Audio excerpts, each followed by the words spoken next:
When performing the aided cortical test on a patient with a bilateral hearing loss, fitted with hearing aids on both ears, the test is relatively straightforward.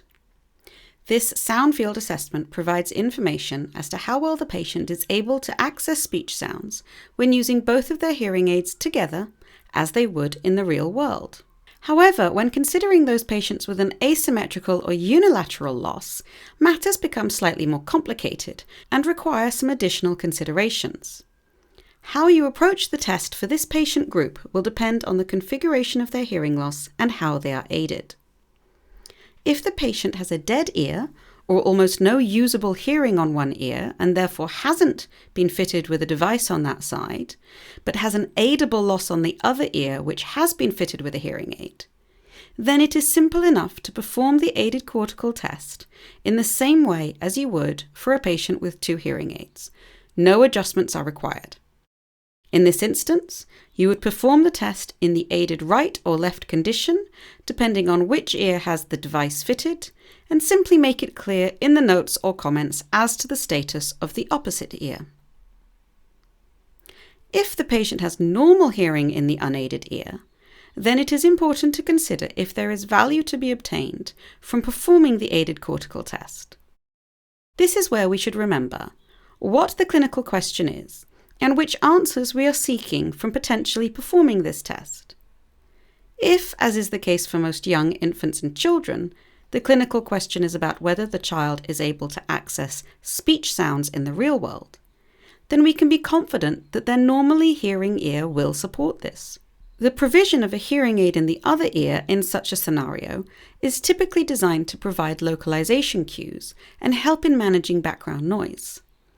It is important to have realistic expectations regarding the efficacy of a unilaterally fitted hearing aid.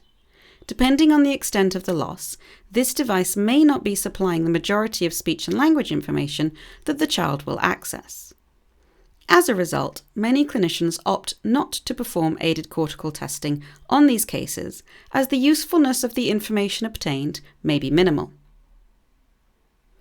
If the patient has a bilateral hearing loss, but this is asymmetrical, then we need to consider the extent of the loss.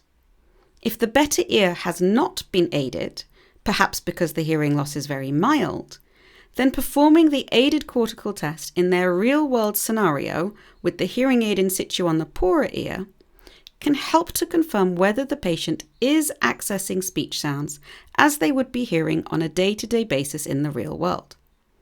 If the results are not satisfactory, then this may point towards aiding the better ear. If there is a need to perform the aided cortical test in order to assess the aided benefit provided by one single device at a time, then there are some different options as to how to do this. Essentially, the goal is to remove the opposite device or ear from being able to detect the stimuli delivered, and from contributing to the response generated.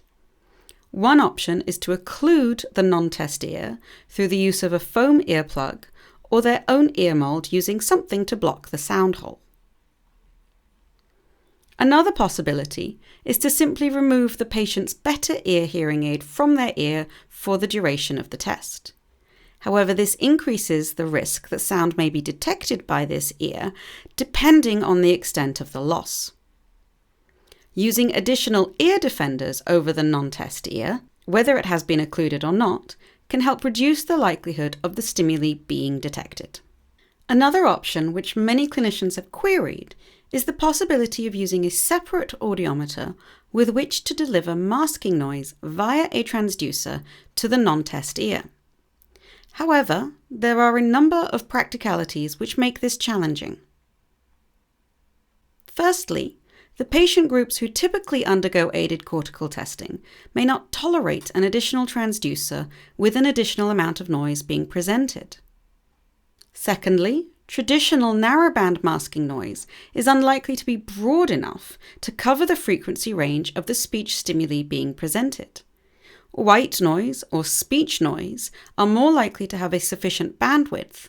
However, it is important to ensure these have been calibrated on the audiometer used and to understand how they may have been calibrated and any associated offset values. Thirdly, there are no current guidelines or recommendations as to how to calculate the level of masking noise required to effectively mask a speech stimulus delivered via the sound field. There are risks to using the incorrect level of masking noise. Not enough masking noise may not effectively prevent the non-test ear from being able to detect the stimulus and contribute to the generation of a response. Too much masking noise may lead to cross-hearing, whereby the device on the test ear is able to detect the masking noise, and this can lead to the stimulus being masked by the test ear as well, and may prevent a response from being generated. As a result, until such guidelines are developed, it is currently recommended to not use masking noise during the aided cortical test.